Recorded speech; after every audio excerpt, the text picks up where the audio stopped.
Hey guys, tonight we're diving into the murky depths of urban legends that turned out to be disturbingly real.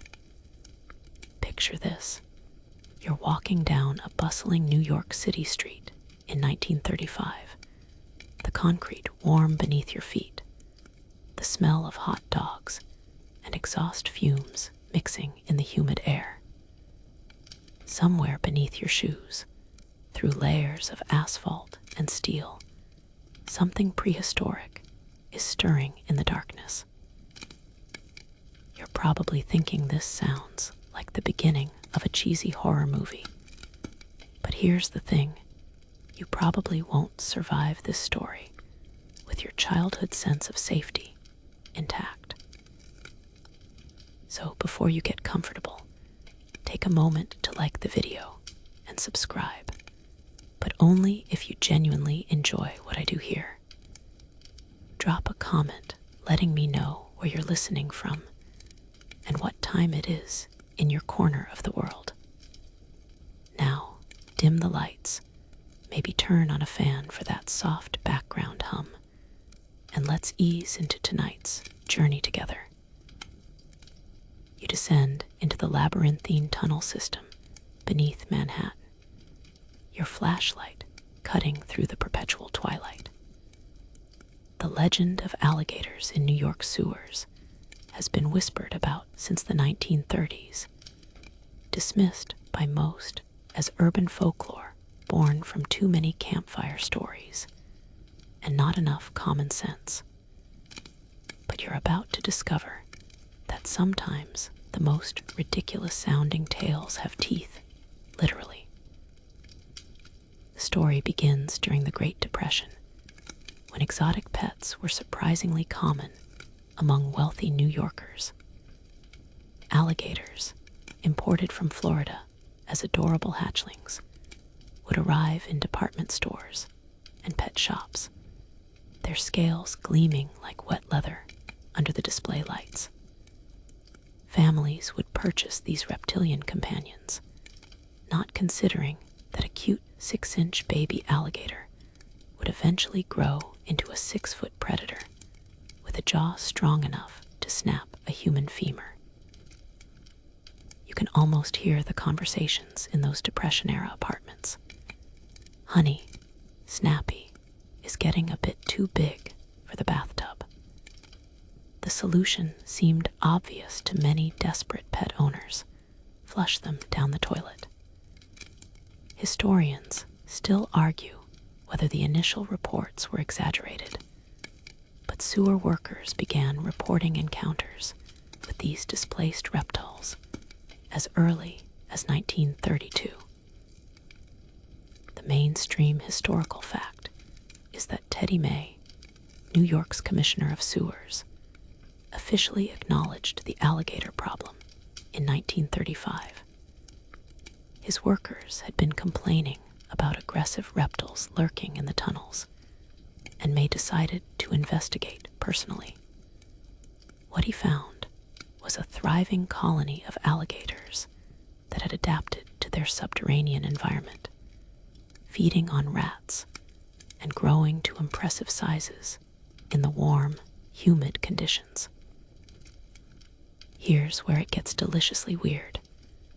These sewer alligators weren't just surviving, they were evolving. The constant darkness had turned many of them albino, their eyes adapting to the perpetual gloom. Workers described encounters with ghostly white creatures that moved through the murky water like prehistoric submarines. One particularly quirky tidbit involves a sewer maintenance crew who reported finding an alligator that had somehow learned to open metal grates, suggesting these reptiles had developed problem-solving skills beyond their swamp-dwelling cousins. You navigate deeper into the tunnel system, your boots splashing through water that's seen more history than most museums. The city launched an official extermination campaign, using poison, firearms, and traps to eliminate the alligator population. By 1937, the problem was officially declared solved, but whispers persisted among underground workers about survivors that had retreated to the deepest, most inaccessible parts of the system. The legend took on new life in the 1960s when Thomas Pynchon referenced it in his novel V, and it became a permanent fixture of New York folklore. But the truth is more fascinating than fiction. Modern urban explorers and maintenance workers still occasionally report reptilian encounters, though these are more likely to be snakes or large rats than actual alligators. The warm pipes and abundant food sources in certain areas of the sewer system could theoretically support small populations of exotic pets, though nothing on the scale of the 1930s colony. What makes this legend particularly unsettling is how it reflects our relationship with the urban environment. Cities aren't just concrete and steel, they're ecosystems where the unexpected can thrive in the spaces we can't see. Your morning commute takes you over a hidden world where the discarded and forgotten create their own twisted version of nature. The psychological impact of the alligator legend extends beyond mere fear of reptiles. It represents our anxiety about the consequences of our actions, the idea that problems we flush away don't disappear, they adapt and multiply in the darkness. Every time you walk over a manhole cover, you're treading above a world where the urban and the primordial intersect in ways that would make Darwin himself pause and reconsider his theories. You emerge from the sewers into the gaslit streets of 19th century Edinburgh, where the cobblestones are slick with more than just rain. The air carries the scent of coal smoke and something else, something that makes your stomach turn as you realize you're walking through a city where death has become a commodity, and the recently buried are far from safe. The legend of body snatchers seemed like something out of a gothic horror novel, whispered tales of men who prowled cemeteries under cover of darkness, stealing the dead for mysterious purposes. But you're about to discover that this wasn't fiction. It was a thriving business that operated at the intersection of medical advancement and moral bankruptcy. You find yourself in the anatomy theater of a prestigious medical school, where eager students lean forward to observe a dissection. The professor's hands move with practiced precision, but you notice how he avoids eye contact when asked about the body's origin. During the 18th and 19th centuries, medical schools faced a critical shortage of cadavers for anatomical study, while the law severely restricted the supply of legal specimens. The mainstream historical fact is that only executed criminals could legally be dissected, providing perhaps 2 or 3 bodies per year to schools that needed hundreds. This created a lucrative black market where resurrection men would exhume fresh corpses and sell them to medical institutions. The practice was so common that wealthy families began installing iron cages called mortsafes around graves to protect their deceased relatives. You watch as a figure moves through Greyfriars Kirkyard, his movements deliberate and practiced. William Burke and William Hare, the most infamous body snatchers in history, initially started by selling naturally deceased bodies to Dr. Robert Knox's anatomy school in Edinburgh. But when their supply dried up, they began accelerating the process, murdering at least 16 people between 1827 and 1828 to maintain their profitable arrangement. Here's a quirky tidbit that would make you laugh if it weren't so macabre. Body snatchers developed an elaborate etiquette around their grisly trade. They would carefully replace the soil and flowers on graves to avoid detection, often working in teams with specialized roles, lookouts, diggers, and transporters. Some even carried business cards, advertising their services to medical professionals with coded language about anatomical specimens and research materials. The economic impact was staggering. A fresh corpse could sell for 10 to 25 pounds, equivalent to several $1,000s today. Pregnant women commanded premium prices, while children were sold by the inch.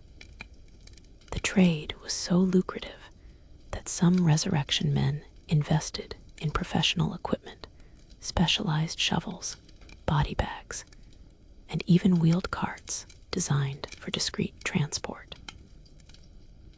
You peer into the shadowy world of medical education, where professors maintained plausible deniability about their specimen sources. Historians still argue whether prominent medical figures were actively complicit in the murders, or simply turned a blind eye to the obviously suspicious supply chain.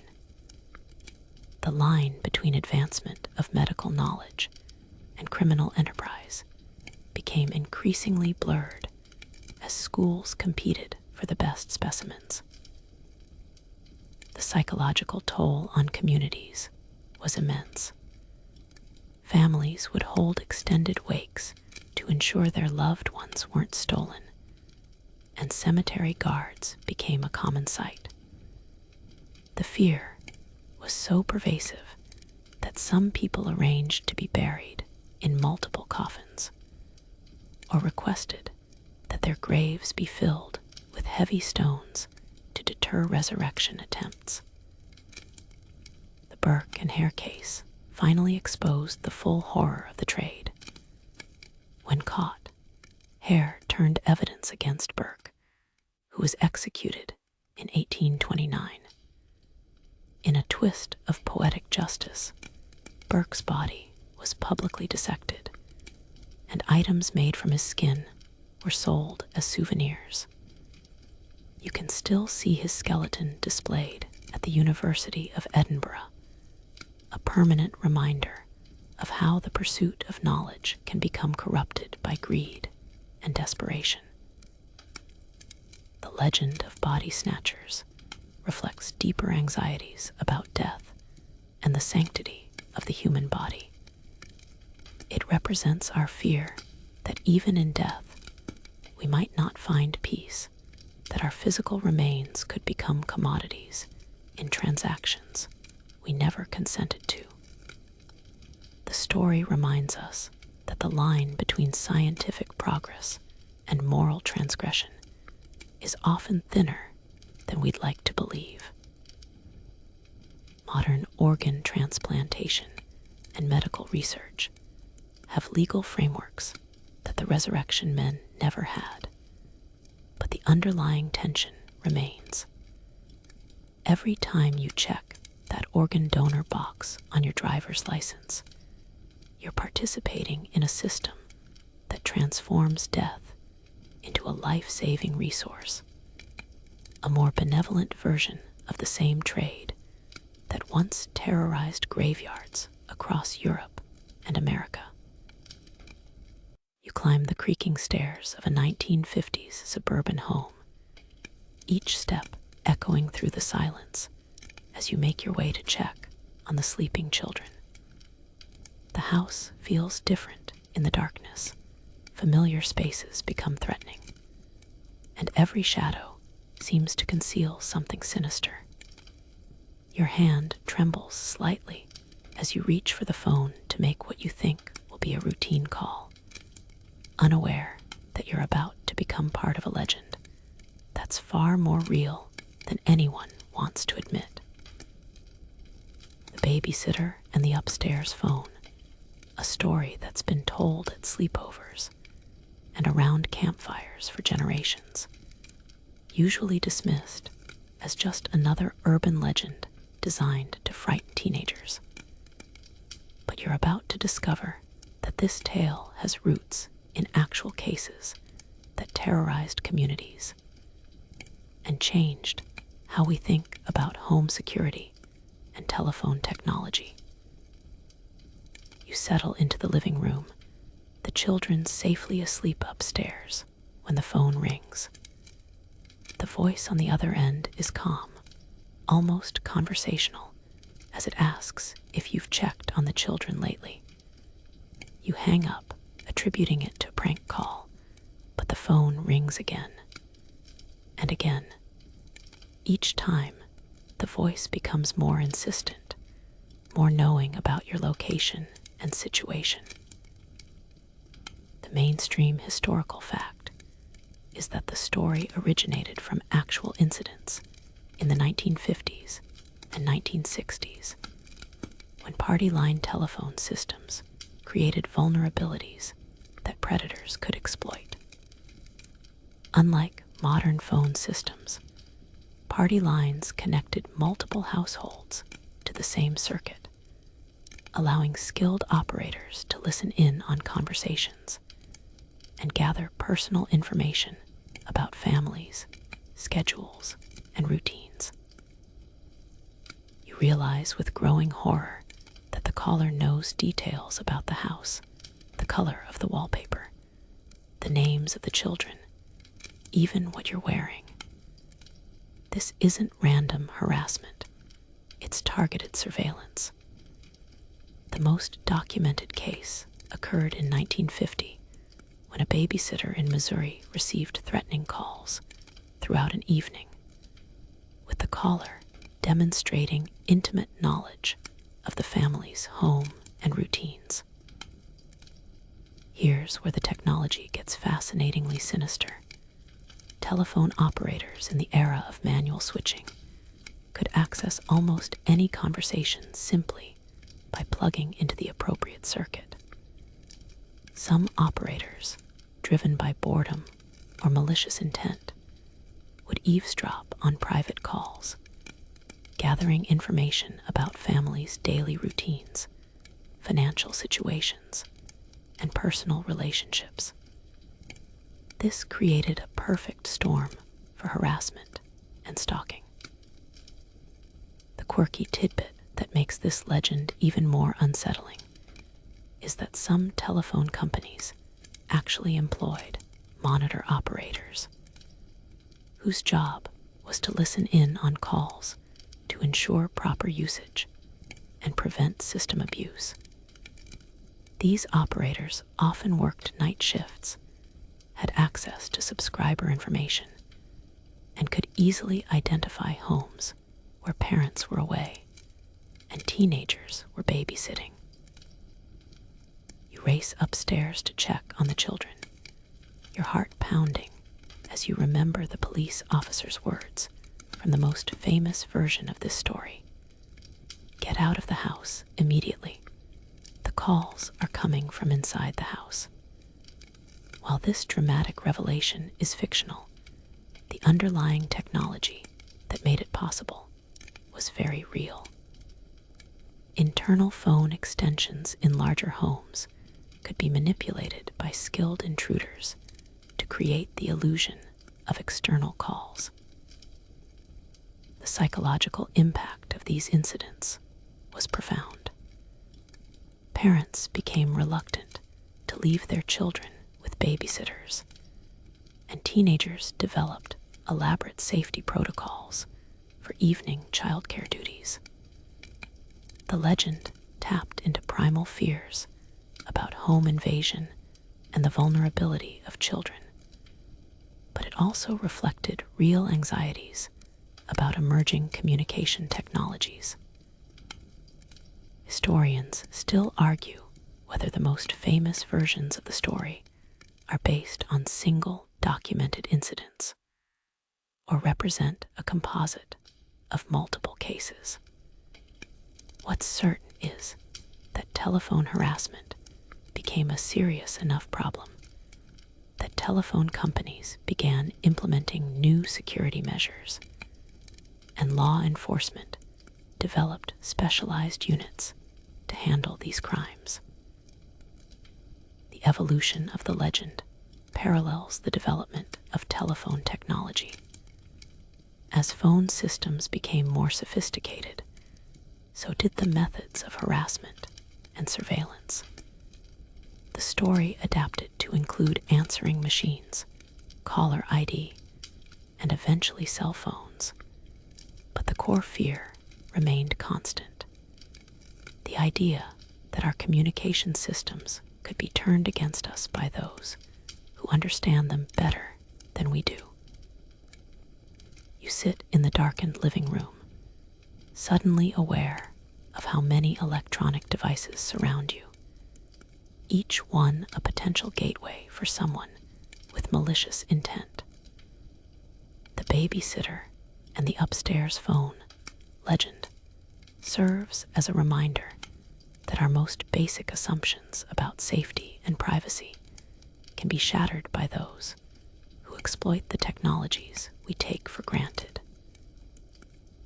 Modern parents dealing with smart home devices, internet-connected baby monitors, and location tracking apps face evolved versions of the same vulnerabilities that terrorized babysitters in the 1950s. The legend endures because it captures a fundamental truth about the relationship between technology and personal security. Every advancement that makes our lives more convenient also creates new opportunities for those who would do us harm. You walk through a suburban neighborhood on Halloween night, 1974. The autumn air crisp with the scent of fallen leaves and the distant smoke from jack-o'-lantern candles. Children in costumes dart between houses, their laughter echoing off the quiet streets, while parents watch from porches with a mixture of joy and growing unease. You're about to witness the transformation of an innocent tradition into a nationwide panic based on fears that, while largely exaggerated, had roots in genuine terror.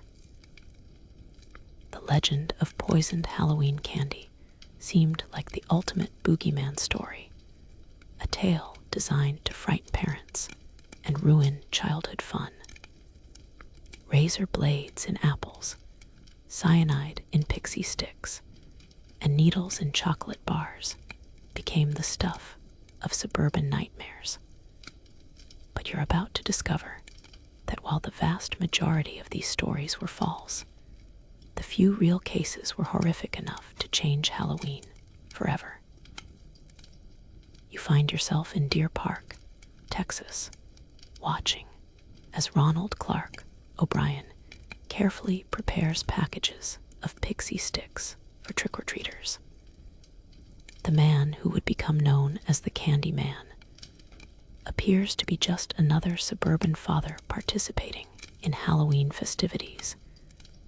But his actions on October 31, 1974, would create a legend that haunts the holiday to this day. The mainstream historical fact is that O'Brien murdered his 8-year-old son Timothy by lacing his Halloween candy with cyanide, hoping to collect on a life insurance policy. To cover his tracks, he also gave poisoned candy to other children, including his daughter and 3 neighborhood kids. Timothy was the only victim who consumed the lethal treat, dying within hours of trick-or-treating. watch the investigation unfold as police discover O'Brien's mounting debts and recent increase in his son's life insurance coverage. The case became a media sensation, confirming parents' worst fears about Halloween safety, while simultaneously creating a template for copycat crimes and false reports. The psychological impact was immediate and lasting. Parents began inspecting every piece of candy. Hospitals offered free X-ray services, and many communities moved Halloween celebrations to controlled indoor environments. Here's a quirky tidbit that reveals the paranoia of the era. In the wake of the O'Brien case, reports of tampered candy skyrocketed across the country. However, investigation revealed that the vast majority of these reports were false, either pranks, misunderstandings, or attempts to gain attention.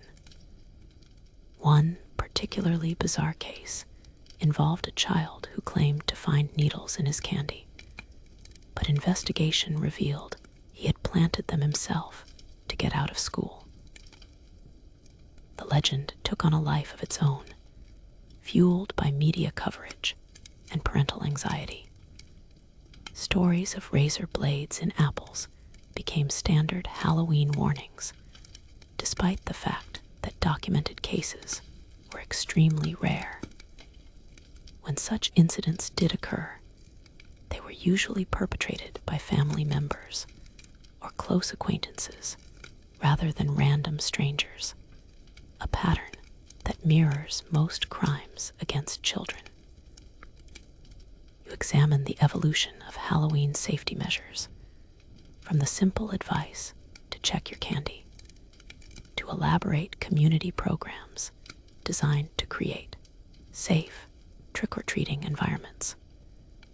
Shopping malls began hosting indoor Halloween events, and many neighborhoods organized group trick-or-treating with adult supervision. The spontaneous, door-to-door tradition that had defined Halloween for generations was slowly being replaced by controlled, supervised alternatives. The most documented case of stranger tampering occurred in 1982, when 7 people in Chicago died after consuming cyanide-laced Tylenol capsules. While not technically a Halloween incident, the timing and method created a perfect storm of panic that merged with existing fears about poisoned candy. The case led to the development of tamper-evident packaging and fundamentally changed how we think about product safety. Historians still argue whether the media coverage of candy tampering incidents was proportionate to the actual risk.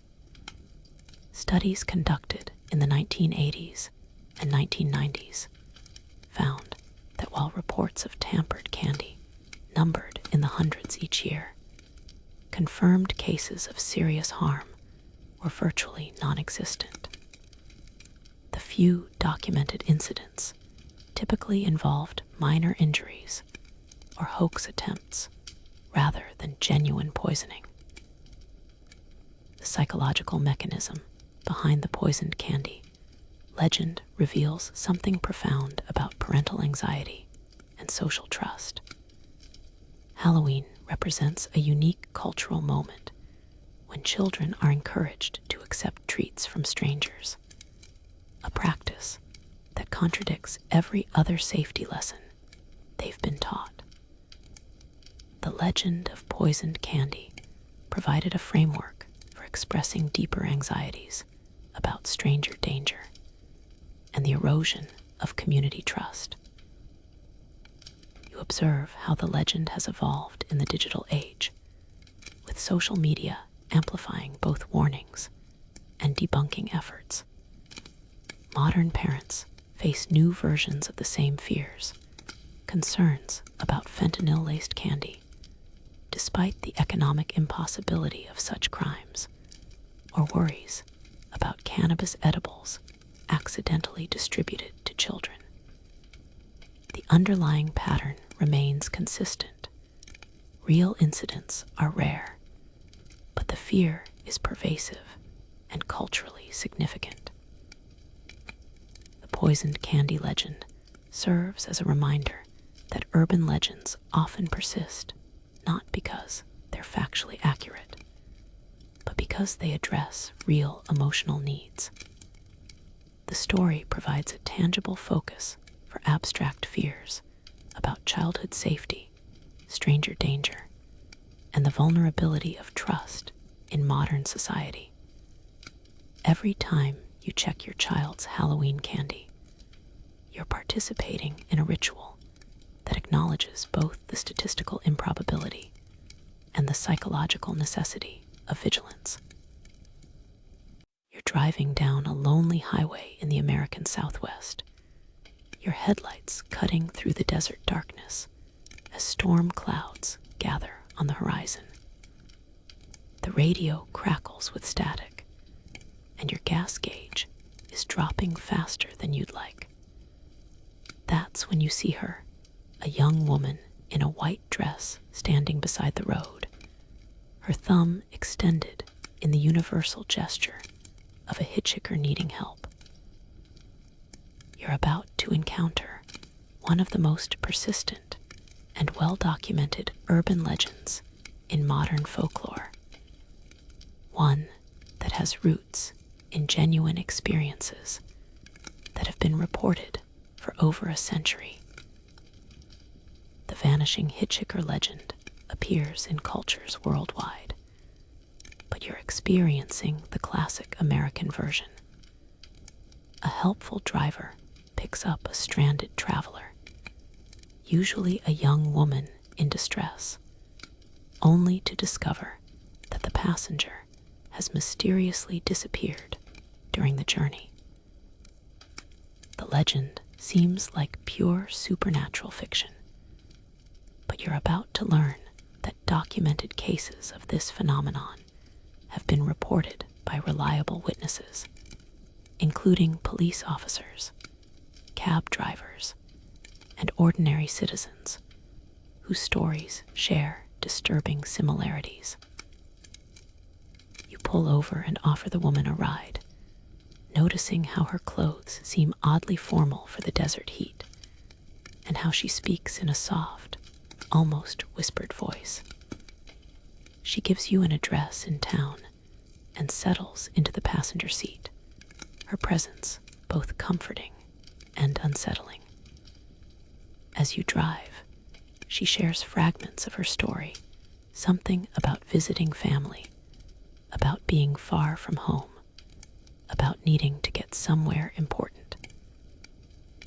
The mainstream historical fact is that variations of this story have been collected by folklorists since the 1890s, with documented reports appearing in newspapers and police records throughout the 20th century.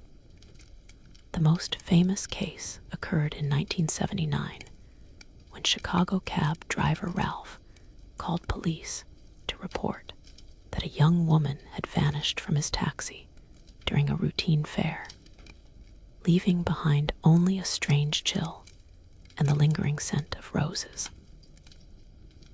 You glance in the rearview mirror and feel a chill run down your spine. The backseat is empty. The woman who was just speaking to you has vanished without a trace, leaving no sign that she was ever there, except for the address she gave you, and a strange coldness that seems to permeate the car. You're experiencing what researchers call the vanishing hitchhiker syndrome, a phenomenon that bridges the gap between urban legend and unexplained occurrence. Here's where the documentation gets fascinatingly specific. Many vanishing hitchhiker reports share common elements that are difficult to explain through conventional means. Witnesses describe passengers who provide accurate local addresses, demonstrate knowledge of area geography, and sometimes even leave behind physical evidence, a scarf, a photograph, or in one documented case, a library book that was checked out decades earlier. The quirky tidbit that makes this legend particularly compelling is the role of technology in modern vanishing hitchhiker reports. Taxi companies began installing dashboard cameras and GPS tracking systems, yet they still receive reports of passengers who appear on video getting into vehicles, but are never recorded leaving. One particularly well-documented case from 2003 involved a rideshare driver whose GPS system showed a passenger's location throughout a journey, but the passenger was nowhere to be found when the car arrived at its destination. You decide to investigate the address the woman gave you, driving through increasingly unfamiliar neighborhoods until you reach an old house set back from the road. The elderly woman who answers the door listens to your story with knowing sadness, then shows you a photograph of the young woman you picked up. She explains that her daughter died in a car accident on that stretch of highway 20 years ago, and that you're not the first person to report giving her a ride home. The psychological explanations for vanishing hitchhiker encounters range from false memory syndrome to collective hysteria, but these theories struggle to account for the consistency of details across unrelated reports. Witnesses often describe specific clothing, mannerisms, and conversation topics that align with historical records of deceased individuals. The phenomenon occurs frequently enough that some police departments have informal protocols for handling vanishing hitchhiker reports. Historians still argue whether these experiences represent genuine paranormal phenomena or elaborate social myths that persist because they serve psychological needs. The legend often emerges during times of social stress or cultural transition, possibly reflecting anxiety about helping strangers or concerns about safety while traveling. The figure of the vanishing hitchhiker embodies our conflicted feelings about altruism and risk in modern society. The modern version of the legend has evolved to include ride-sharing apps and digital payment systems, but the core elements remain consistent. Drivers report passengers who enter correct addresses in GPS systems, engage in normal conversation, and then disappear without explanation. Some contemporary accounts even describe passengers who leave behind modern items, cell phones, credit cards, or personal effects that complicate simple explanations of the phenomenon. You continue driving through the night, your rational mind struggling to process what you've experienced. The vanishing hitchhiker legend persists because it touches on fundamental questions about the nature of reality, the persistence of consciousness after death, and our obligations to help strangers in need. Whether supernatural or psychological, these encounters represent moments when the ordinary rules of existence seem to break down, leaving witnesses forever changed by their brush with the inexplicable. The legend also reflects deeper truths about human nature and social connection. Every time someone stops to help a stranded traveler, they're participating in an ancient tradition of hospitality and mutual aid that transcends cultural boundaries. The Vanishing Hitchhiker story reminds us that these acts of kindness connect us to something larger than ourselves, even when, or especially, when the results defy logical explanation. You settle into a darkened movie theater in 1957, the smell of popcorn and cigarette smoke mixing in the air as the projector begins to flicker. The screen displays what appears to be a normal romantic drama, but you're unaware that frames lasting mere milliseconds are being spliced into the film, messages designed to bypass your conscious mind and manipulate your behavior in ways that would reshape the entire entertainment industry and launch 1,000 conspiracy theories.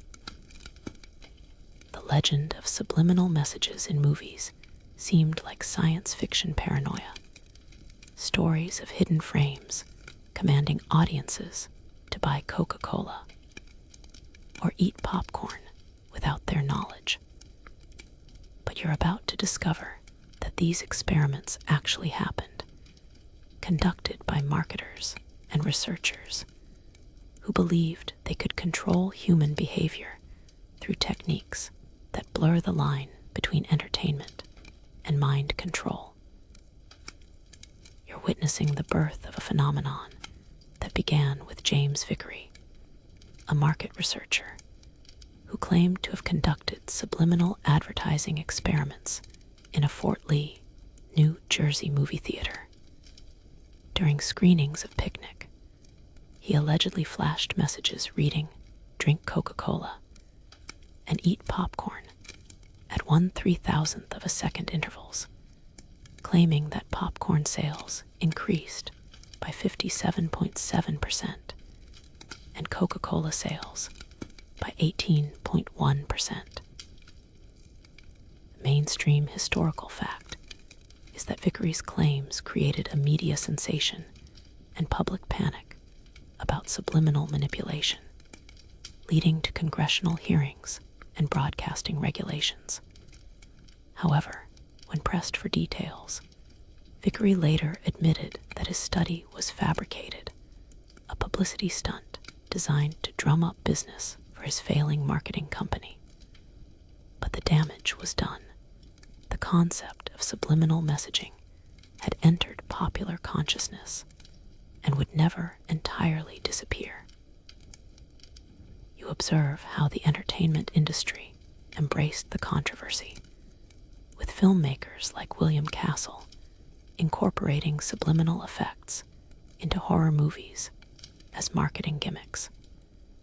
The Exorcist became infamous for allegedly containing subliminal images of death masks and demons, though director William Friedkin denied intentionally inserting such content. The line between legitimate artistic technique and psychological manipulation became increasingly blurred. Here's where the science gets genuinely fascinating. While Vickery's original claims were fraudulent, legitimate researchers began studying subliminal perception to understand how the human brain processes information below the threshold of conscious awareness. Studies conducted in the 1960s and 1970s revealed that subliminal stimuli could influence emotional responses and memory formation, even if they couldn't reliably control complex behaviors like purchasing decisions. The quirky tidbit that makes this legend particularly compelling is the role of the movie industry itself in perpetuating subliminal messaging myths. Studios discovered that audiences would pay premium prices for films rumored to contain hidden messages, leading to deliberate cultivation of subliminal legends around certain releases. The Exorcist reportedly used infrasound sound frequencies below human hearing to create feelings of unease, while Suspiria employed color psychology and lighting techniques to manipulate emotional responses. You delve deeper into the technical aspects of film production, discovering that modern cinema routinely employs psychological techniques that operate below conscious awareness. Product placement, color theory, and sound design all influence viewer behavior in ways that were once considered subliminal manipulation. The difference is that these techniques are now openly acknowledged as part of the filmmaker's toolkit rather than hidden experiments. The documentary, The Men Who Stare at Goats, revealed declassified government programs that studied subliminal messaging as a potential psychological warfare tool. Military researchers explored whether subliminal audio could be used to demoralize enemy troops or influence civilian populations, though most of these experiments proved impractical for real-world application. The line between entertainment and propaganda became a subject of serious academic study. Historians still argue whether the subliminal messaging phenomenon represents genuine scientific discovery or elaborate cultural mythology. What's certain is that the fear of subliminal manipulation reflects deeper anxieties about free will, consumer culture, and the power of mass media to shape consciousness. The legend persists because it provides a framework for understanding how we can be influenced by forces beyond our direct perception. The digital age has given new life to subliminal messaging theories, with conspiracy theorists claiming that streaming services use algorithms to insert hidden content into films and television shows. While these claims lack scientific support, they reflect genuine concerns about how digital media can be manipulated to influence behavior through personalized content delivery and targeted advertising. You examine how modern filmmakers openly discuss their use of psychological techniques to enhance storytelling effectiveness. Directors like Christopher Nolan and Denis Villeneuve employ specific color palettes, sound frequencies, and editing rhythms to create emotional responses that operate below conscious awareness. The techniques once feared as subliminal manipulation have become accepted artistic tools. The subliminal messaging legend serves as a reminder that the boundary between influence and manipulation is often a matter of consent and awareness. Every time you watch a movie, you're participating in a complex psychological experience designed to evoke specific emotional responses and behavioral changes. The question isn't whether films influence your subconscious mind. It's whether you're aware of how that influence operates and whether you've consented to the experience. The enduring fascination with subliminal messaging reflects fundamental questions about human consciousness, free will, and the ethics of persuasion. Whether delivered through flickering frames or sophisticated algorithms, the power to influence behavior below the threshold of awareness remains one of the most potent and controversial tools in the modern media landscape. You walk through the sterile corridors of a Canadian psychiatric hospital in 1957, the fluorescent lights humming overhead as you pass rooms where patients undergo treatments that would make medieval torture seem humane. The official charts describe experimental therapies for mental illness, but you're about to discover that these facilities served as testing grounds for one of the most disturbing government programs in modern history, a systematic attempt to develop techniques for erasing human memory and rebuilding personality from scratch.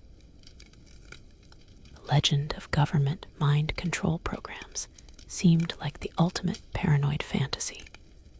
Stories of secret experiments involving drugs, hypnosis, and psychological torture designed to create programmable human beings. But you're about to learn that these programs were not only real, but were conducted with the full knowledge and funding of intelligence agencies that viewed human consciousness as just another battlefield in the Cold War. You enter the office of Dr. Ewan Cameron at the Allen Memorial Institute in Montreal, where patients diagnosed with anxiety and depression are subjected to treatments that include prolonged drug-induced comas, repeated electroshock therapy, and audio loops played continuously for days or weeks. Cameron's depatterning technique is designed to completely erase existing memories and personality traits, theoretically allowing for the construction of new, more desirable mental states. The mainstream historical fact is that Cameron's work was funded by the CIA through a front organization called the Society for the Investigation of Human Ecology, as part of a broader program known as MK Ultra. Beginning in 1953, the CIA spent millions of dollars on research into mind control techniques, conducting experiments on unwitting subjects in hospitals, universities, and military facilities across North America. You observe as patients undergo psychic driving, a technique involving the repetitive playing of recorded messages designed to implant new thoughts and behaviors. One patient, Linda MacDonald, entered the hospital suffering from postpartum depression and emerged months later with no memory of her family, unable to read or write, and exhibiting the psychological profile of an infant. Her case would later become central to a class action lawsuit against the CIA. Here's where the documentation becomes genuinely horrifying. The CIA's own records, declassified in the 1970s, reveal that MK Ultra encompassed 149 separate research projects conducted at 80 institutions, including universities, hospitals, and pharmaceutical companies. Researchers tested LSD on unwitting subjects, developed techniques for inducing amnesia, and explored the use of sensory deprivation to break down psychological resistance. The quirky tidbit that makes this program particularly disturbing is the role of respected academic institutions in facilitating these experiments. Harvard University, McGill University, and other prestigious schools provided facilities and researchers for projects that violated every principle of medical ethics. Many participants were told they were receiving cutting-edge treatment for mental illness, while others were given no information about the true nature of the experiments. You examine the case of Frank Olson, a CIA scientist who was secretly dosed with LSD as part of an internal agency experiment. Olson became increasingly paranoid and agitated, eventually dying after falling from a hotel window in circumstances that remain disputed. His family spent decades fighting for information about his death, ultimately revealing the extent of the CIA's willingness to experiment on its own personnel. The psychological techniques developed through MK Ultra found their way into military interrogation programs and law enforcement training. The same methods used to break down psychiatric patients were refined for use against prisoners of war and suspected terrorists. The line between medical treatment and psychological warfare became completely blurred as researchers shared techniques across different applications.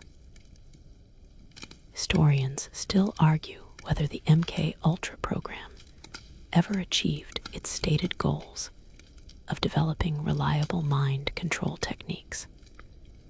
What's certain is that the research caused immeasurable suffering to thousands of unwitting subjects, while contributing to a climate of paranoia and mistrust that persists to this day.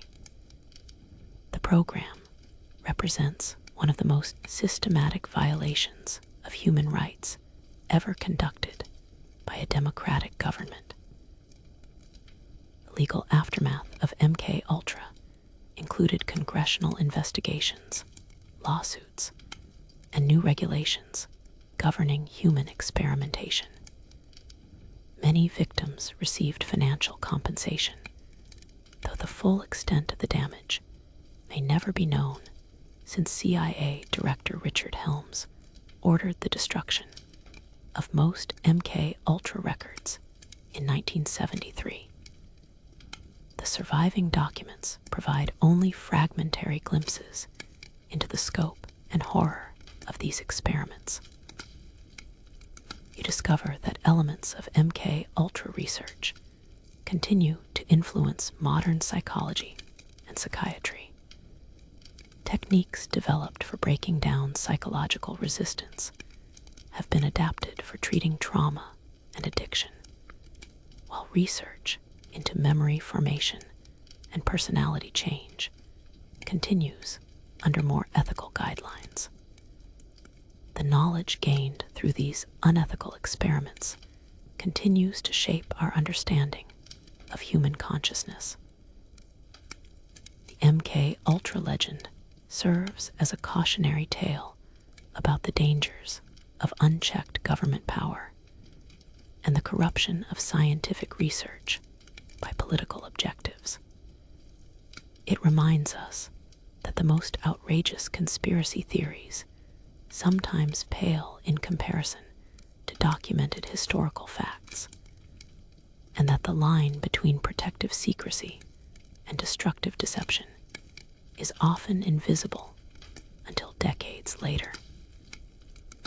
The modern implications of MK Ultra research extend into contemporary debates about surveillance, social media manipulation, and the ethics of psychological research.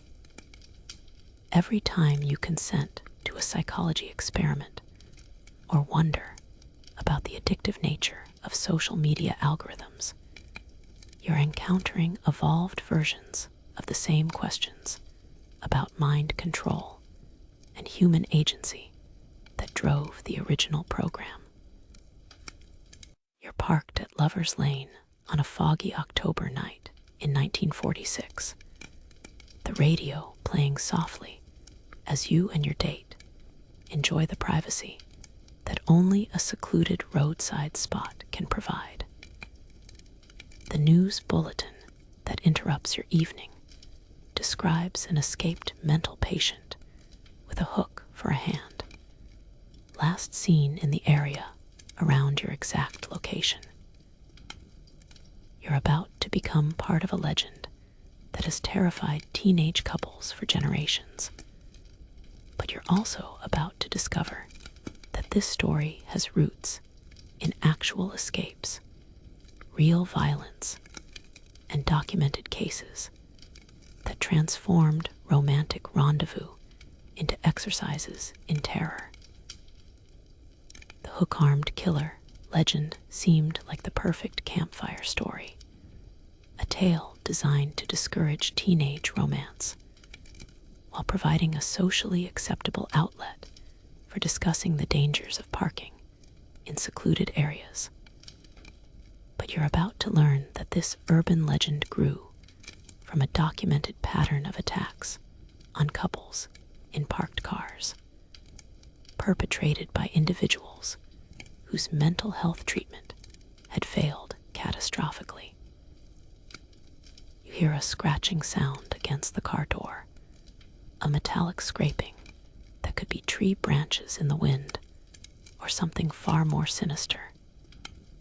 The radio continues its emergency broadcast, describing the escaped patient as extremely dangerous and warning all citizens to remain indoors. Your date suggests leaving immediately, but you're torn between rational fear and the embarrassment of appearing cowardly. The mainstream historical fact is that the hook-armed killer legend emerged during the 1940s and 1950s, when mental health treatment primarily consisted of institutionalization in large state hospitals. These facilities were chronically understaffed, overcrowded, and often more focused on containment than treatment. Escapes were common, and the most dangerous patients sometimes evaded capture for weeks or months. You make the decision to leave, your tires spinning slightly in the gravel as you accelerate away from the secluded parking spot. The next morning, you discover a hook hanging from your car door handle, its metal surface gleaming with fresh scratches. This climactic detail of the legend has been reported in numerous documented cases, suggesting that either the same perpetrator targeted multiple locations, or that copycat incidents created a pattern of similar attacks. Here's where the documentation becomes genuinely disturbing. Police records from the 1940s and 1950s contain multiple reports of attacks on couples in parked cars, perpetrated by individuals with histories of mental illness and previous institutionalization. These attacks often occurred in the same locations that became legendary lovers' lanes, suggesting that the perpetrators had studied the habits of their intended victims. The quirky tidbit that makes this legend particularly chilling is the role of prosthetic technology in mid-20th century mental health treatment. Many state hospitals served as rehabilitation centers for war veterans who had lost limbs in combat, and some of these individuals also suffered from what we now recognize as post-traumatic stress disorder. The combination of physical disability and untreated mental illness created a perfect storm for violent behavior. You examine the case of Edward Theodore Jane, whose crimes in rural Wisconsin during the 1950s helped inspire not only the hook-armed killer legend, but also fictional characters like Norman Bates and Leatherface. While Jane didn't have a hook for a hand, his pattern of targeting isolated individuals and his history of mental illness fit the general profile that gave rise to the urban legend. The psychological impact of the hook-armed killer story extends beyond simple fear of violence. It represents anxiety about the failure of mental health systems to protect society from dangerous individuals, while also reflecting concerns about the vulnerability of young people engaging in activities that parents and communities disapproved of. The legend served as both a warning and a form of social control. The evolution of the legend parallels changes in mental health treatment and social attitudes toward disability. As deinstitutionalization began in the 1960s, stories of escaped mental patients were replaced by fears of homeless individuals and inadequately supervised outpatients. The hook became a symbol of the intersection between disability and dangerousness, reinforcing harmful stereotypes about people with mental illness. Historians still argue whether the hook-armed killer represents a specific individual whose crimes were documented by police, or a composite figure created from multiple incidents and widespread social anxieties. What's certain is that the legend tapped into real fears about the breakdown of social institutions and the vulnerability of young people in an increasingly dangerous world. The modern version of the legend has evolved to include different types of weapons and different categories of dangerous individuals, but the core elements remain consistent. Urban legends about attacks on couples in parked cars continue to emerge, often involving serial killers, gang members, or other threatening figures who target vulnerable individuals in isolated locations. You drive through the night, your rational mind struggling to separate documented facts from folklore embellishment. The hook-armed killer legend persists because it addresses fundamental questions about risk, vulnerability, and the price of intimacy in a world where danger can emerge from unexpected sources.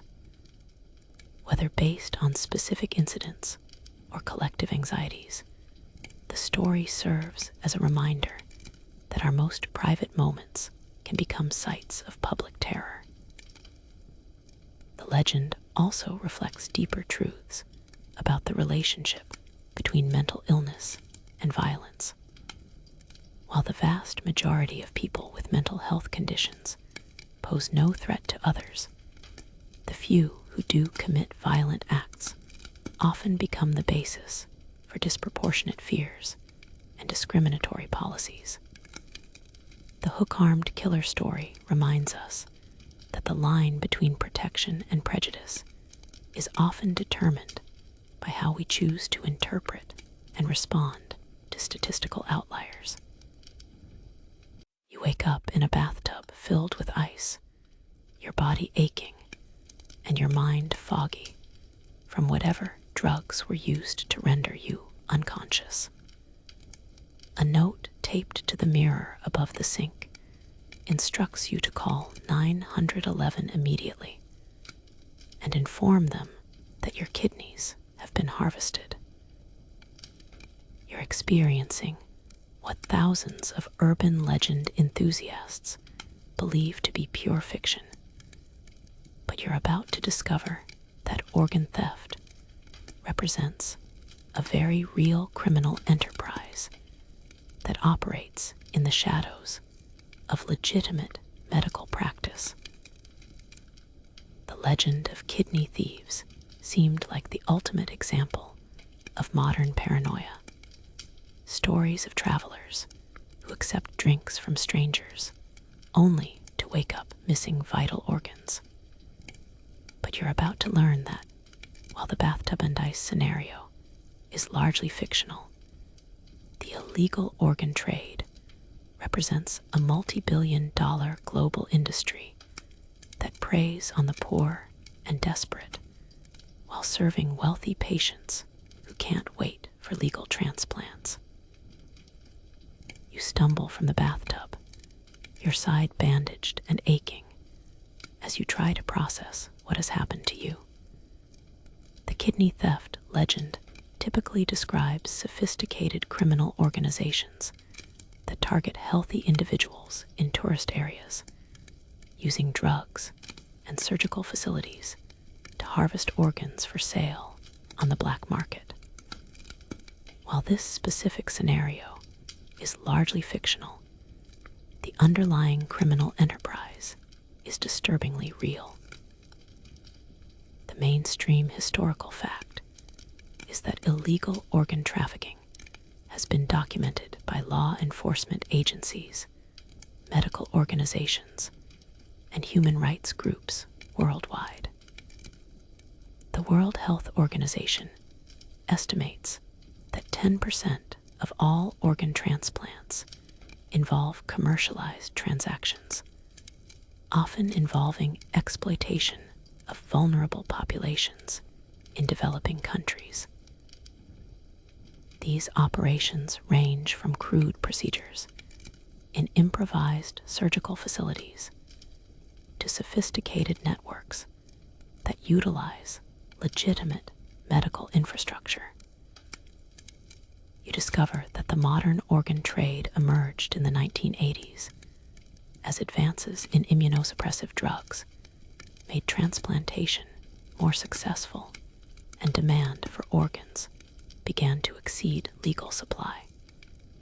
Countries like India, Pakistan, and the Philippines became centers for transplant tourism, where wealthy patients could purchase organs from impoverished donors who often received minimal compensation for procedures that carry significant medical risks.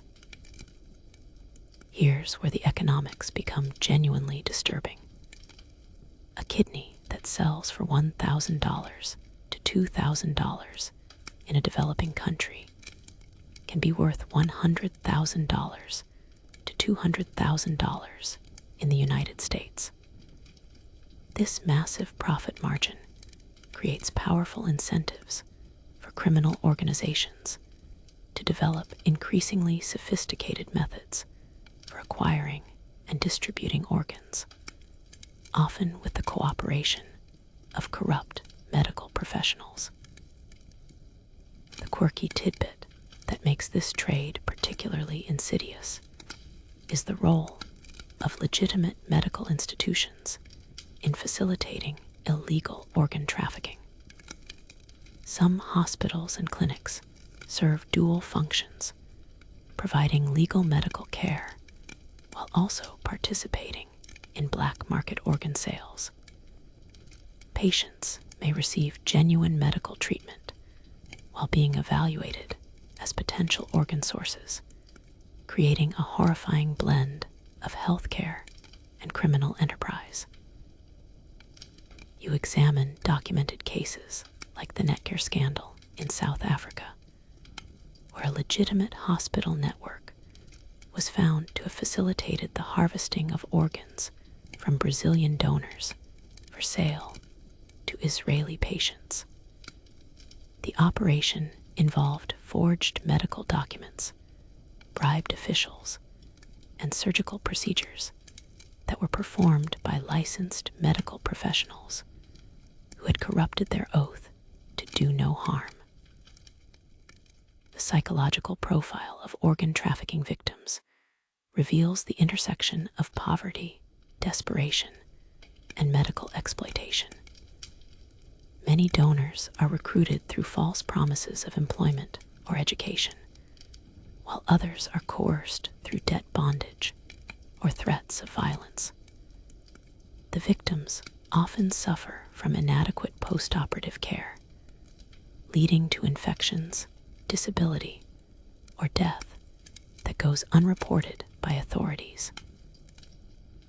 The legal framework surrounding organ trafficking varies widely between countries, creating opportunities for criminals to operate in jurisdictions with weak enforcement or corrupt officials.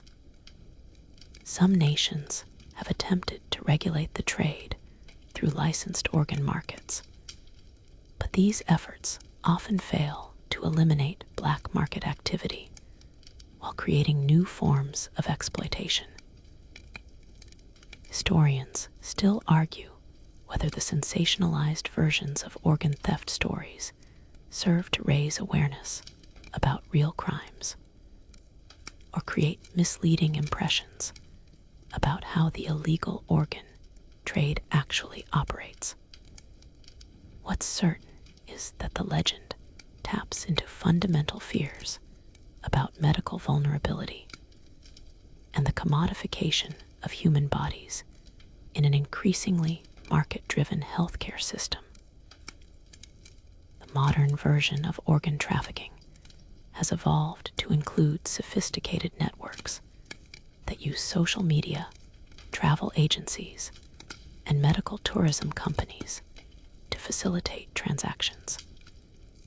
Patients from wealthy countries are connected with donors from poor regions through intermediaries who handle logistics, documentation, and payment, while insulating both parties from direct contact with criminal elements. You consider the ethical implications of a system where life-saving medical procedures are available to those who can afford them, while the poor are reduced to sources of spare parts. The organ theft legend serves as a stark reminder that advances in medical technology can create new forms of exploitation when they're not accompanied by corresponding advances in social justice and economic equality. The relationship between legal and illegal organ markets reveals the complex dynamics of medical scarcity and economic inequality. Countries with well-developed organ donation systems still struggle to meet demand, while regions with high poverty rates become sources of organs for wealthier populations. The result is a global system where geography and economics determine access to life-saving medical care. The kidney theft legend persists because it captures essential truths about vulnerability, exploitation, and the dark side of medical progress. While the specific details of the urban legend may be fictional, the underlying reality of organ trafficking represents one of the most disturbing examples of how poverty and desperation can be transformed into commodities in the global healthcare marketplace. You stand on the Silver Bridge connecting Point Pleasant, West Virginia to Gallipolis, Ohio, on a cold December evening in 1967. The Ohio River flows dark and silent below, while above you, the bridge's aging steel structure creaks ominously in the wind. You're about to witness one of the most documented and disturbing examples of how urban legends can intersect with genuine tragedy, as reports of a mysterious winged creature converge with engineering failure and human catastrophe. Mothman legend seemed like classic cryptozoology folklore stories of a 7-foot-tall creature with glowing red eyes and enormous wings that terrorized a small Appalachian town. But you're about to discover that the Mothman sightings were not only extensively documented by reliable witnesses, but appeared to predict a disaster that would claim 46 lives and forever change how we think about the relationship between unexplained phenomena and human tragedy. You observe the first documented sighting from November 15, 1966, when two young couples reported encountering a large, winged creature with hypnotic red eyes while driving near the abandoned West Virginia Ordnance Works. The witnesses described a being that flew alongside their car at speeds exceeding 100 mph, creating a sense of dread that lingered long after the encounter ended. The The mainstream historical fact is that over 100 people reported Mothman sightings in the Point Pleasant area between 1966 and 1967, including police officers, firefighters, and other reliable witnesses. The descriptions were remarkably consistent. A humanoid figure with a 10-foot wingspan, gray or black coloration, and intensely bright red eyes that seemed to glow with their own light. The creature was typically seen near the TNT area, a former munitions plant that had been abandoned after World War II. You examine the reports compiled by local journalist Mary Heyer, who documented sightings with the thoroughness of a police investigator. Witnesses described encounters that lasted several minutes, during which the creature appeared to study human activity with intelligence and purpose. Some reported feeling mentally affected by the encounters, experiencing nightmares, strange phone calls, and premonitions of disaster. Here's where the documentation becomes genuinely unsettling. Many witnesses reported experiencing prophetic dreams or visions following their Mothman encounters, often involving water, bridges, and human casualties. These reports were documented months before the Silver Bridge collapse, suggesting either genuine precognitive abilities or a collective unconscious response to structural problems that engineers had failed to detect. The quirky tidbit that makes this legend particularly compelling is the role of government investigators in documenting and studying the sightings. The U.S. Air Force's Project Blue Book, typically focused on UFO reports, sent investigators to Point Pleasant to interview witnesses and examine physical evidence. Their reports, declassified decades later, revealed genuine concern about the psychological impact of the sightings on the local community. You witness the tragic culmination of the Mothman prophecies on December 15, 1967, when the Silver Bridge collapsed during rush hour traffic, sending dozens of vehicles into the icy Ohio River. The disaster was attributed to the failure of a single eye-bar in the bridge's suspension system, but many locals connected the tragedy to the Mothman sightings and the sense of impending doom that had pervaded the community for over a year. The psychological impact of the Mothman sightings extends beyond simple fear of the unknown. Witnesses reported that encounters with the creature were accompanied by feelings of profound sadness and foreboding, as if the being were somehow connected to future tragedy. This emotional component distinguishes Mothman reports from typical cryptid sightings and suggests a deeper psychological or spiritual dimension to the phenomenon.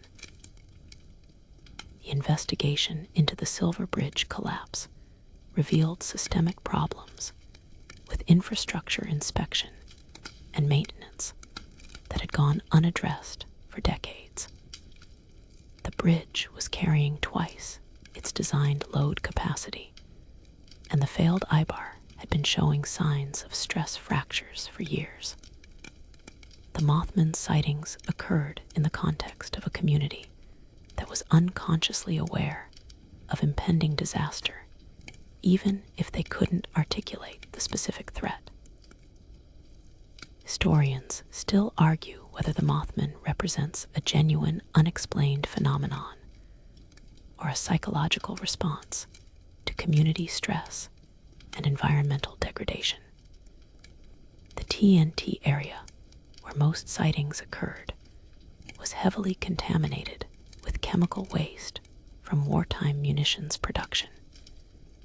And some researchers have suggested that exposure to these toxins could have caused hallucinations or misidentification of known animals.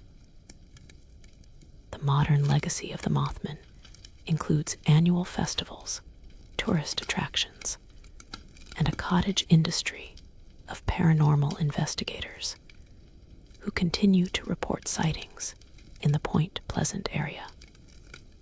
The creature has become a cultural icon that represents the intersection of folklore, tragedy, and the human need to find meaning in inexplicable events. Whether real or imagined, the Mothman serves as a reminder that some legends emerge from genuine human experiences that resist simple explanation. The relationship between the Mothman sightings and the bridge collapse raises profound questions about the nature of prophecy, collective unconscious, and the possibility that unexplained phenomena might serve as warnings about human-made disasters. The legend suggests that communities might possess intuitive awareness of impending threats that transcends rational analysis, manifesting as encounters with mysterious beings that embody collective fears and premonitions.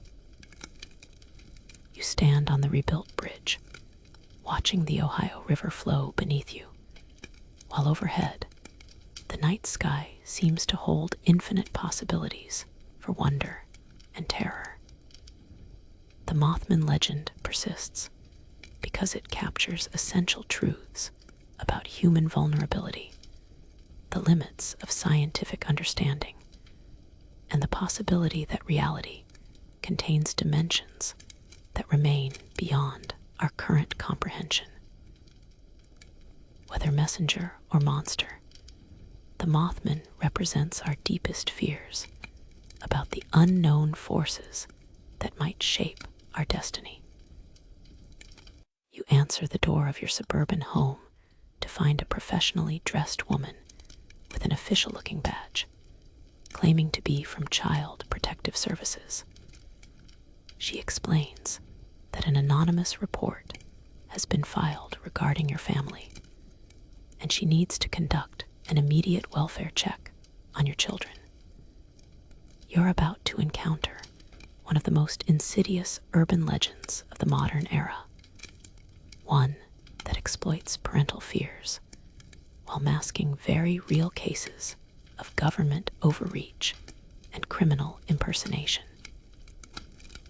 The phantom social worker legend seemed like paranoid fantasy stories of fake government agents who gained access to homes by impersonating child welfare workers, only to disappear with sensitive information, or, in the most extreme versions, with the children themselves.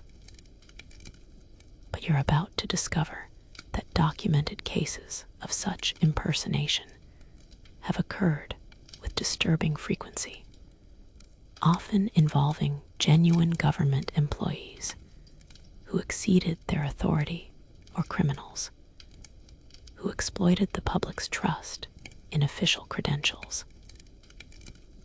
You examine the woman's identification, noting the official seal and professional appearance that would convince most parents to comply with her requests.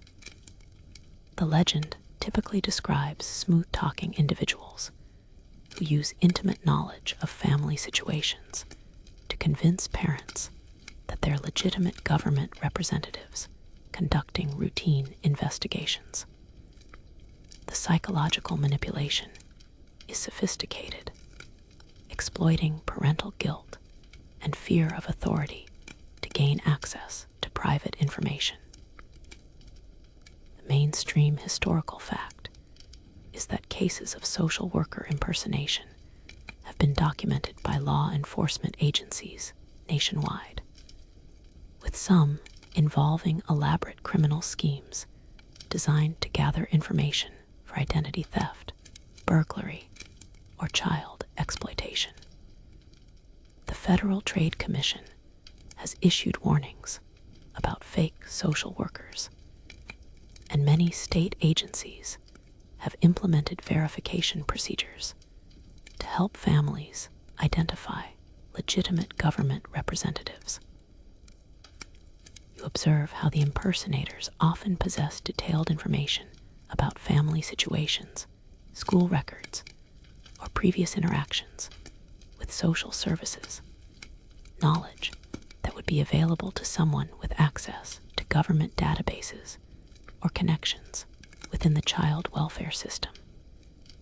This insider information makes the deception particularly convincing and suggests that some cases may involve corrupt government employees or former social workers who have retained access to official resources. Here's where the documentation becomes genuinely disturbing. Some phantom social worker cases have involved actual government employees who used their legitimate authority to conduct unauthorized investigations or gather information for personal purposes. These incidents blur the line between criminal impersonation and official misconduct, creating a climate where parents can't distinguish between legitimate oversight and illegal intrusion. A quirky tidbit that makes this legend particularly insidious is the role of technology in facilitating sophisticated impersonation schemes. Fake social workers often use official-looking documents, government-issued identification, and detailed knowledge of child welfare procedures that would be difficult to obtain without inside access. Some cases have involved impersonators who had previously worked in social services or law enforcement, giving them authentic experience with official procedures. You discover that the phantom social worker phenomenon emerged during the 1980s and 1990s, coinciding with increased public awareness of child abuse and expanded government intervention in family matters. The legend reflects genuine anxiety about the balance between child protection and parental rights, while also exploiting fears about government overreach and the potential for official authority to be corrupted or misused. The psychological profile of phantom social workers reveals individuals who are skilled at reading social situations and exploiting emotional vulnerabilities. They often target families during times of stress or transition, when parents are most likely to be confused about their rights and obligations. The impersonators frequently use pressure tactics, claiming that immediate action is required to avoid legal consequences or child removal. The legal framework surrounding child welfare investigations creates opportunities for both legitimate oversight and criminal exploitation. Social workers often have broad authority to investigate family situations, enter homes, and interview children without parental consent. This legitimate power can be difficult to distinguish from criminal impersonation, especially when parents are unfamiliar with their rights and the proper procedures for government investigations.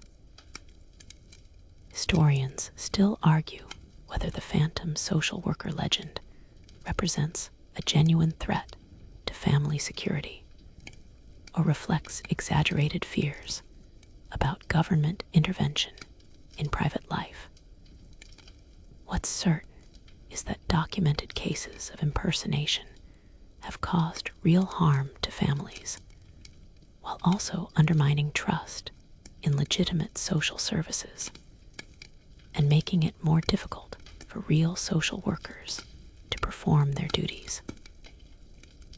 The modern version of the legend has evolved to include impersonators who use social media and online databases to gather information about families, creating more sophisticated and targeted deception schemes.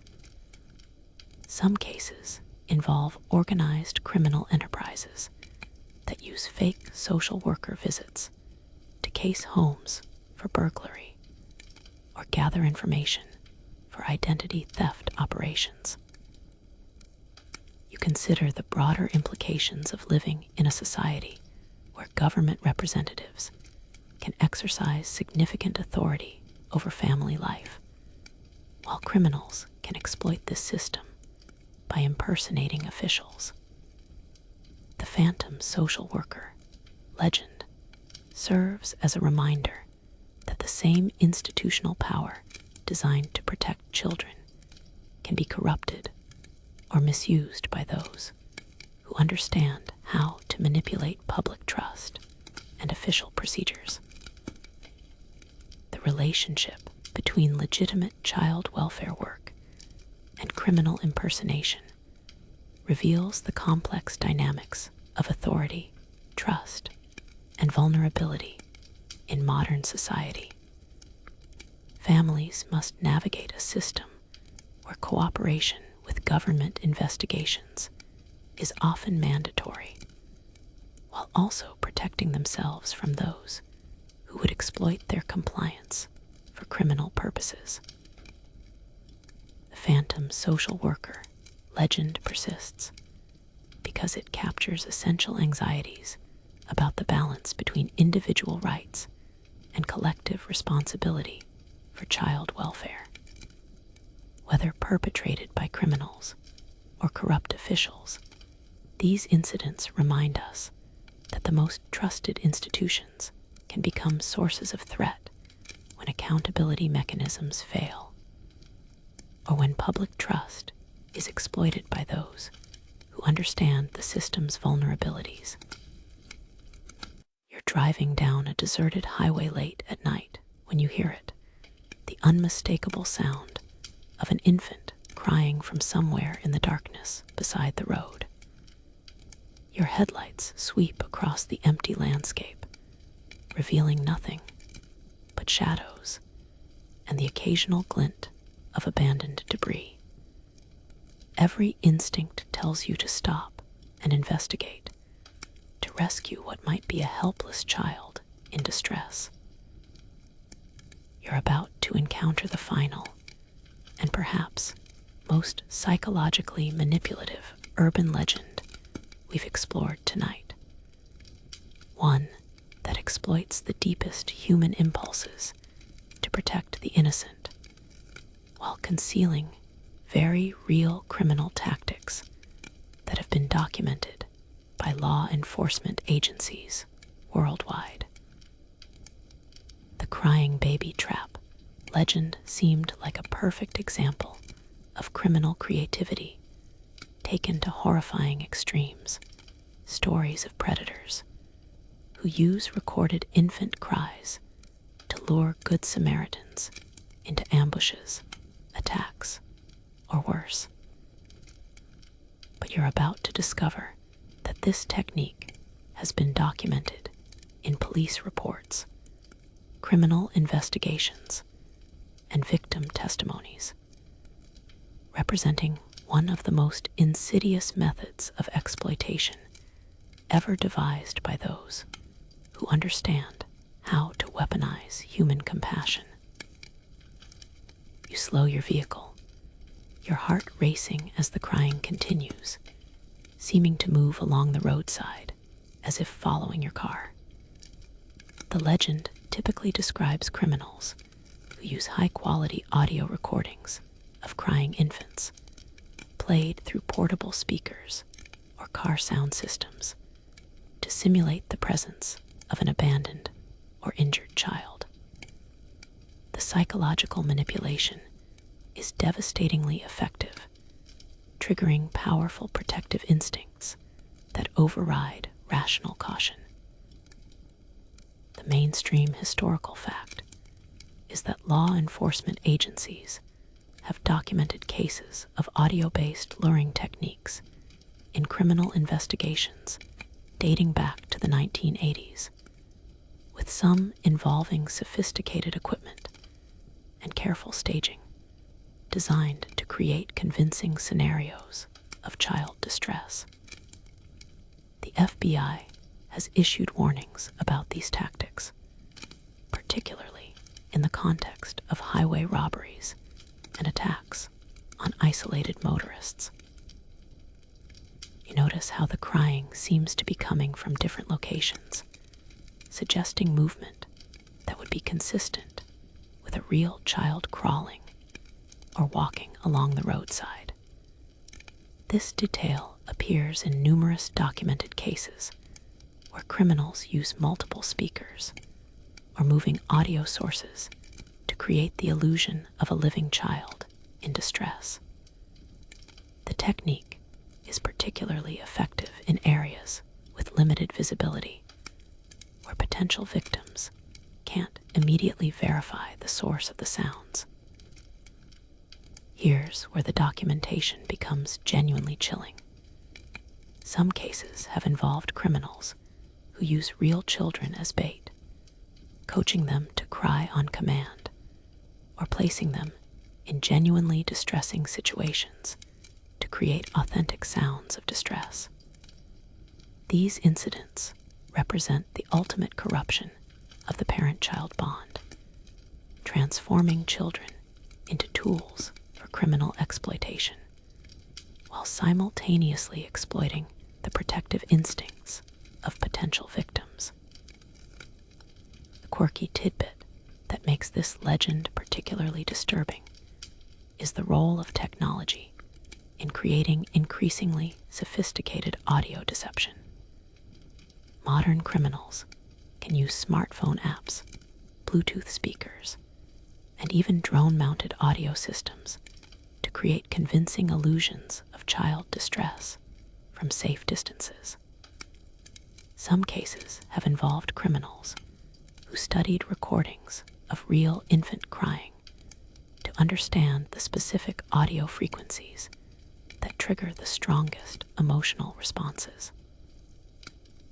You examine documented cases from rural areas where the crying baby trap has been used to target isolated motorists, truck drivers, and travelers who are vulnerable due to their location and circumstances. The technique is particularly effective against individuals who are alone, tired, or emotionally vulnerable conditions that reduce critical thinking and increase susceptibility to manipulation. The psychological mechanism behind the crying baby trap reveals the intersection of evolutionary biology and criminal psychology. The sound of infant crying triggers immediate physiological responses in most adults, including increased heart rate, elevated stress hormones, and overwhelming urges to investigate and provide assistance. Criminals who understand these responses can exploit them with devastating effectiveness. The legal framework surrounding Good Samaritan laws creates additional complications for potential victims who may feel legally or morally obligated to investigate sounds of child distress, even when they suspect criminal intent. This legal ambiguity provides criminals with additional psychological leverage as potential victims struggle to balance personal safety against perceived moral obligations. Historians still argue whether the crying baby trap represents a significant threat to public safety or reflects exaggerated fears about criminal sophistication. What's certain is that documented cases have caused real harm to victims while creating a climate of suspicion that makes it more difficult for genuine emergencies involving children to receive appropriate assistance. The modern version of the legend has evolved to include urban settings where criminals use crying baby sounds to lure residents out of their homes, apartments, or hotel rooms. Some cases involve criminals who study the daily routines of potential victims, timing their audio deceptions to coincide with periods of maximum vulnerability or isolation. You consider the broader implications of living in a world where the sound of a crying child, one of the most powerful calls for help in human experience, can be corrupted into a tool for criminal exploitation. The crying baby trap serves as a reminder that our most noble impulses can be turned against us by those who understand how to manipulate human psychology for harmful purposes. The relationship between protective instincts and criminal exploitation reveals fundamental tensions in modern society between trust and suspicion, compassion and caution. The legend forces us to confront the possibility that helping others might sometimes put us at risk, while also acknowledging that the alternative, ignoring genuine distress, is morally unacceptable. As our journey through these dark legends draws to close, you find yourself changed by what you've discovered. The crying baby trap, like all the stories we've explored tonight, reminds us that the line between legend and reality is often thinner than we'd like to believe. These tales persist not because they're entirely true or entirely false, but because they capture essential truths about human vulnerability, the corruption of trust, and the shadows that lurk at the edges of our civilized world. The urban legends that were actually true serve as a mirror reflecting our deepest fears and anxieties, while also documenting the genuine horrors that have emerged from human creativity turned toward destructive purposes. Whether we're talking about alligators in sewers or government mind control programs, these stories remind us that reality often exceeds fiction in its capacity to disturb and astound. Tonight, as you prepare for sleep, remember that knowledge is both burden and protection.